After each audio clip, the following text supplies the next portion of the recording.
प्रिय विद्यार्थियों, आज की कथा वार्ता भारतीय ऐतिहासिक राजवंश अर्थात हर्यक वंश से प्रारंभ होती है। तुम्हें पता है कि इस वंश का प्रथम शासक बिंबिसार हुआ करता था और इस वर्ष का अंतिम शासक नागदशक हुआ। इस वंश के बाद शिशुनाग वंश का साम्राज्य स्थापित हुआ और जैसा कि शिशुनाग वंश नाम से है, उसका प्रथम राजा शिशुनाग ही हुआ और इस वंश का अंतिम राजा काकवर्ण या जिसे कालाशोक भी कहते हैं। और जब इस वंश का नाश हुआ तो नया वंश नंद वंश के नाम से आया और उस नंद वंश की स्थापना करने वाला महापद्मनंद, जिसने संपूर्ण मगध राष्ट्र पर अपना एकाधिकार करके नंद वंश की स्थापना की, वह बहुत पराक्रमी, साहसी और भला शासक था। किंतु जो नंद वंश का अंतिम शासक घनानंद बना, वह बहुत क्रूर, अन्यायी, अधर्मी शासक हुआ और उसी के राज्य में आचार्य चाणक्य हुआ करते थे, जिनका नाम आपने सुन रखा है। चाणक्य ने जब घनानंद की गलत नीतियों का विरोध किया, घनानंद उनके विरोध से तिलमिला उठा और उसने इन्हें अपमानित करके राज्य से बाहर निकाल दिया। और जब उसने इन्हें राज्य से बाहर निकाला तो चाणक्य ने वही शपथ ली कि जब तक मैं नंदवंश का नाश नहीं कर देता, अपनी शिखा नहीं बांधूंगा। जानकारी है ना, चाणक्य के बारे में बहुत जानते हैं आप। लेकिन चाणक्य यही बनता है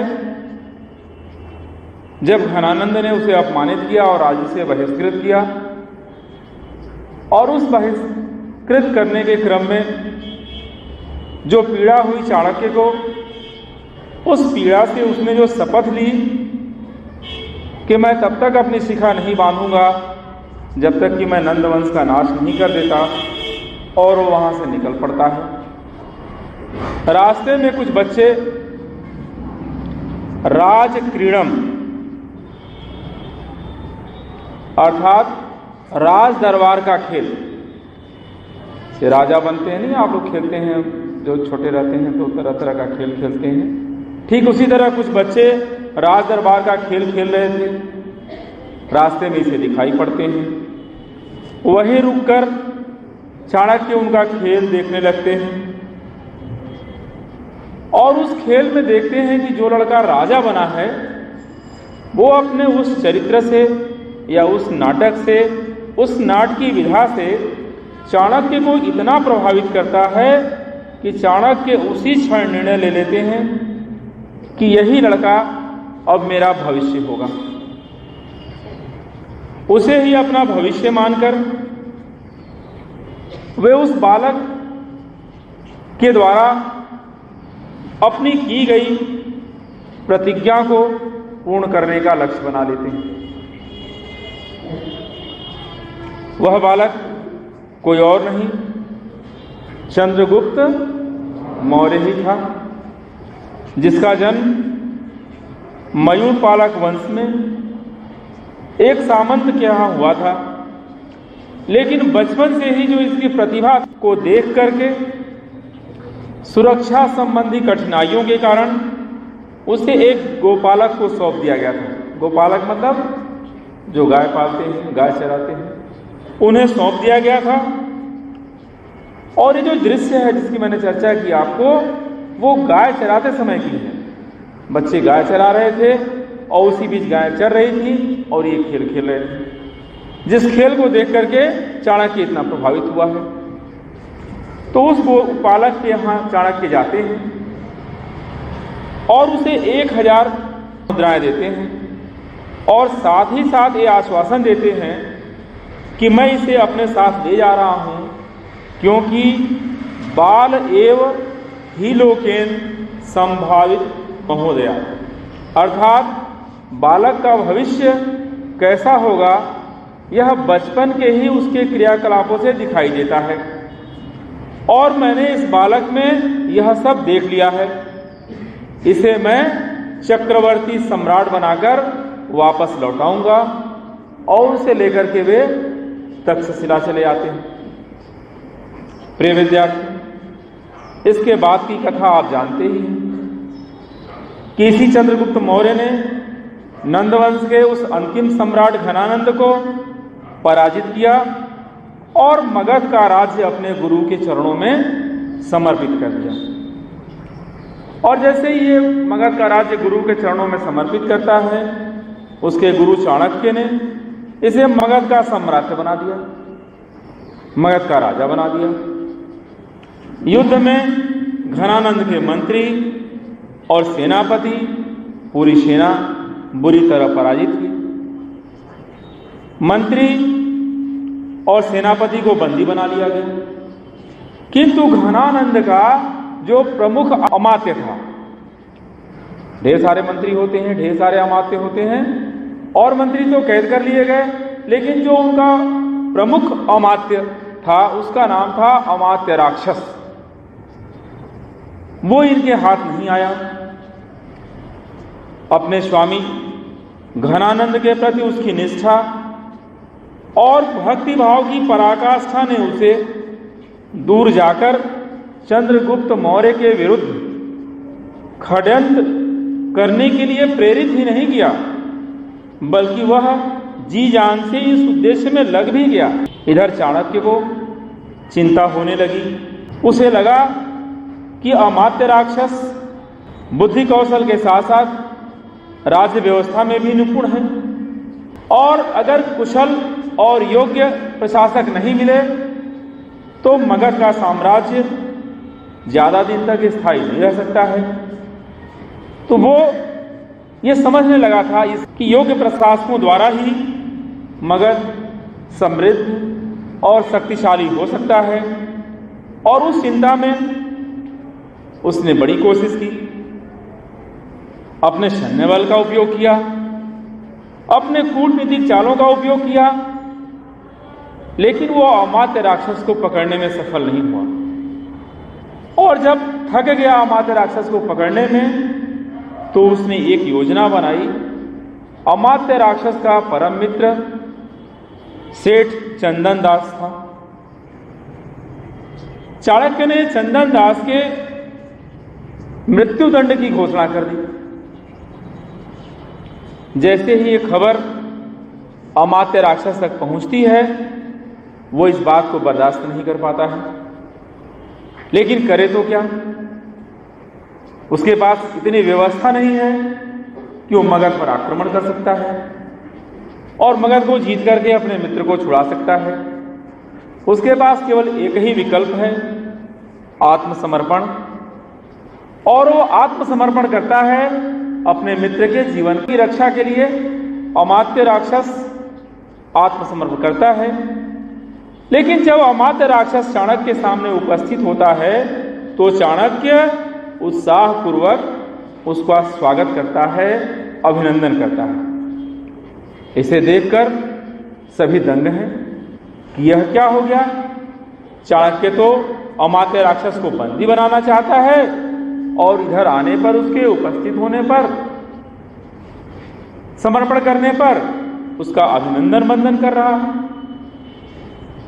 इतना ही नहीं, चाणक्य ने साथ ही साथ विनम्र भाव से उसके कौशल एवं नीति तथा प्रशासनिक दक्षता और कूटनीतिक चातुर्य की मुक्त कंठ से सराहना की तथा निवेदन किया कि जिस समर्पण एवं निष्ठा से आपने नंदवंश के क्रूर एवं निष्क्रिय शासक की सेवा की, उसी भाव एवं इच्छा शक्ति से चंद्रगुप्त मौर्य के साम्राज्य की उन्नति का भार अपने कंधों पर लेवे। आपको प्रधान आमंत्रित के पद पर नियुक्त किया जाता है। ऐसा कह करके चाणक्य ने अमात्य राक्षस को चंद्रगुप्त मौर्य का प्रधान आमंत्य नियुक्त कर दिया गया और इसे स्वीकार करके अमात्य राक्षस ने दो बड़े उद्देश्यों की पूर्ति की। एक अपने परम मित्र सेठ चंदन दास के जीवन की रक्षा और दूसरी अपने मातृभूमि जन्मभूमि के कायाकल्प एवं विस्तार की विराट योजना को आकार दिया। प्रिय विद्यार्थी, यह एक घटना है जिसे आप इतिहास में पढ़ते हैं, किंतु आज भी हमें यह सबक देती है कि व्यक्ति की योग्यता, दक्षता, गुणवत्ता, निष्ठा, समर्पण, सेवा भाव की पूछ सदैव ही रही है और अनंत काल तक रहेगी। नहीं तो एक दुश्मन के विश्वास पात्र को इतना बड़ा पद दे करके चंद्रगुप्त के शासन काल में और एक बड़े उद्देश्य की प्राप्ति की गई, एक बड़े उद्देश्य को साधा गया, इसकी संभावना भी नहीं थी। और एक हम है कि छोटी छोटी बातों को लेकर कभी कभी अपने ही जान के दुश्मन बन जाते हैं। भगवान से यही मनाते रहते हैं कि भगवान मेरा भला बाद में करना, पहले उसका बुरा कर दो, और इसी इंतजार में कि उसका बुरा कब हो जाए, उसका बुरा कब हो जाए, जीवन बीत जाता है। मैं कैसे कहूं तुमसे कि बड़े बड़े उद्देश्यों के लिए छोटे छोटे उद्देश्यों को नजरअंदाज करना पड़ता है।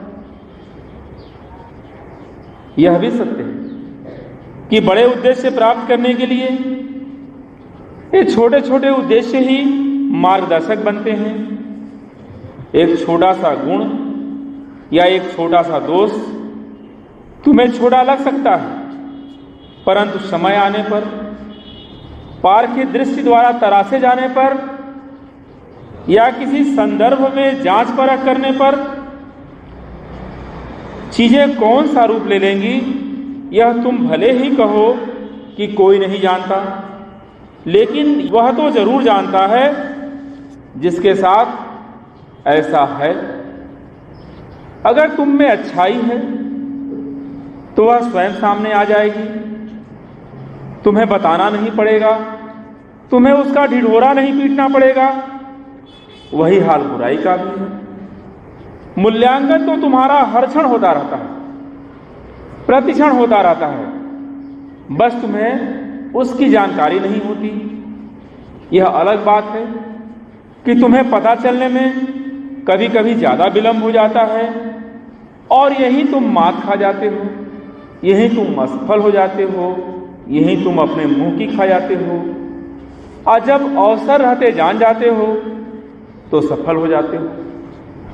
प्रिय विद्यार्थी, कुछ लोगों का मानना हो सकता है कि समर्पण का मतलब तुम हार गए, तुम असफल हो गए। मेरी मानो, ऐसे लोगों की एकदम मत सुनो, उनकी बातें व्यर्थ हैं। समर्पण का अपना अलग आनंद है, उसकी अपनी अलग दुनिया है। देखा ही तुमने यहां, अमात्य राक्षस ने समर्पण किया और उसका समर्पण सध गया। तो जिसके अंदर कुछ होता है वे ही समर्पण कर पाते हैं, और जिनके अंदर कुछ नहीं होता वे समर्पण से भागते हैं, वे समर्पण से डरते हैं, वे समर्पण नहीं कर सकते क्योंकि उनके अंदर कुछ समर्पण करने के लिए है ही नहीं। और जो समर्पण करता है वो समर्पण को ही सीढ़ी बना लेता है और अपने उद्देश्य तक पहुंच जाता है। प्रिय विद्यार्थी, कल ही की बात, अंतिम घंटी चल रही, 3 लड़कियां मेरे पास आई, तीनों एक साथ। एक के सिर में दर्द था, एक को सर्दी हुआ था